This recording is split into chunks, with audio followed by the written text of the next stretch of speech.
안녕하세요. 인성 캠페인 대한민국 새롭게 김규신입니다.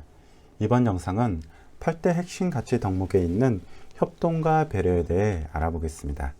협동과 배려는 자아의 영역입니다. 자아는 감정을 순수하게 하고 정서를 안정시킵니다. 본능의 욕구를 해결해주고 초자아와 협조하는 역할을 수행합니다. 즉, 현실 적응 능력을 말하죠. 예를 들면 수업 시간에 본능이 나 너무 배고파, 밥 먹으러 나가자 하고, 초자아는 수업 시간인데 학생이 공부를 해야지 라고 하면, 자아는 이따 수업 끝나고 맛있는 거 먹자. 이렇게 자아는 가변적이고 융통성 있게 본능의 욕구를 해결해 줍니다. 자아는 3단계로 성숙됩니다. 1차 성숙은 0세에서 4세 전후로 가변성이 풍부한 융통성 있는 부드러운 성품의 어머니로부터 자아가 성숙됩니다. 예를 들면 아이가 자는 시간을 지나 조금 더 놀고 싶어 할 때 아이의 마음을 이해하고 더 놀아주면 협동성과 배려성이 높아집니다. 이렇게 가변성은 희생이 수반됩니다. 2차 성숙은 초등학교 1학년에서 3학년 전후로 선생님에게 다양하고 섬세한 교육을 통해 자아가 성숙됩니다. 그래서 남 선생님보다는 여 선생님이 자아 성숙에 유리합니다. 단순하고 극단적인 주입식, 암기식 교육은 자아 성숙을 떨어뜨립니다. 특히 부모의 역할이 중요한데요. 엄마는 역할 중심, 아빠는 목표 지향적 역할을 해야 아이들이 혼란스럽지 않습니다. 예를 들면 엄마가 자녀에게 전이시켜줘서는 안 되는 말은 꼭 반에서 1등 해야 된다. 이것은 초자아의 역할로 아빠가 해줘야 합니다. 엄마는 반 아이들과 싸우지 말고 사이좋게 지내야 된다 해야 하며 자아의 역할로 엄마가 말을 해줘야 합니다. 엄마, 아빠 역할이 바뀌면 저항이 일어납니다. 하지만 한부모 가정인 경우 주 양육자가 엄마와 아빠 역할 모두 해줘야 하고, 이럴 때 아동에게 가정의 특수한 상황에 대해 충분히 이야기하고 주 양육자가 두 가지 역할을 하고 있다는 것을 미리 알림으로써 혼란을 최소화할 수 있습니다. 3차 성숙은 청소년의 자아 성숙입니다. 자아는 목표 지향적이 아니고 역할 지향적이어야 합니다. 초등학교 4학년까지 어머니 역할이 중요하고 학년이 올라갈수록 교육이 자아를 성숙시켜줍니다.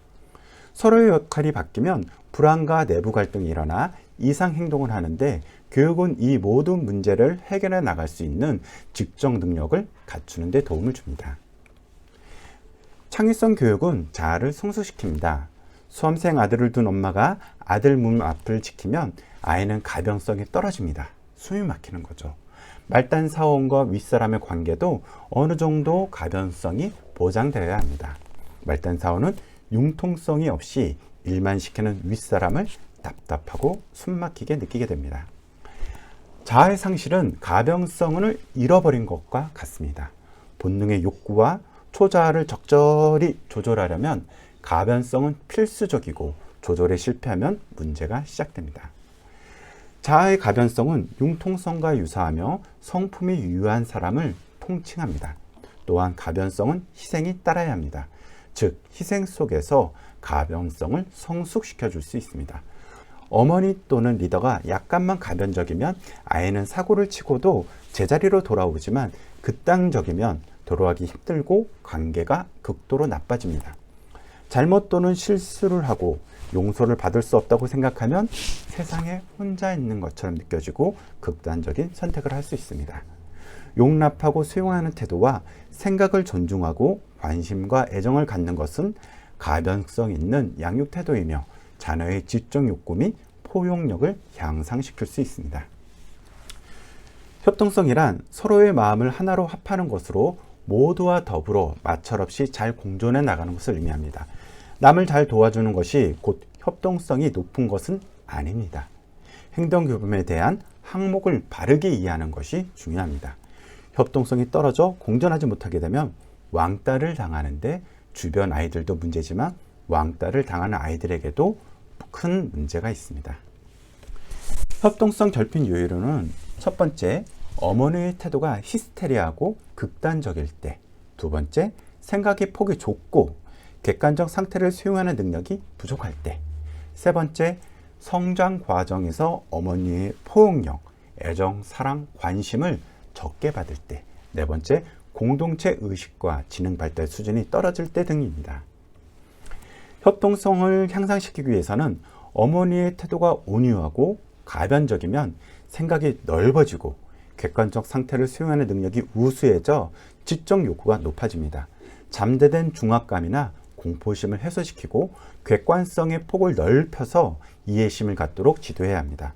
공동체 의식을 갖도록 도와주고 충분한 대화와 관심으로 불안과 두려움을 해소할 수 있도록 해야 합니다. 배려란 남에게 의존하지 않고 모든 것을 스스로 해결해가는 능력을 말합니다. 즉, 남에게 자신을 희생하는 마음입니다. 협동성과 배려성은 사회성에 속하며 모두가 함께 사는데 관련성이 있습니다. 배려성이 떨어지면 외롭고 고통스럽게 느껴지며 소외감과 열등감이 나타납니다. 즉, 폐쇄적인 생각을 하고 머리가 아프다는 증세가 나타나며 정신적인 고통을 수반합니다. 그래서 하고 싶어하는 일을 못하며 행동에 자발적이지 못하고 매사에 자신감이나 의욕이 없어 남이 하는 것을 따라만 하는 수동적인 모습을 보입니다.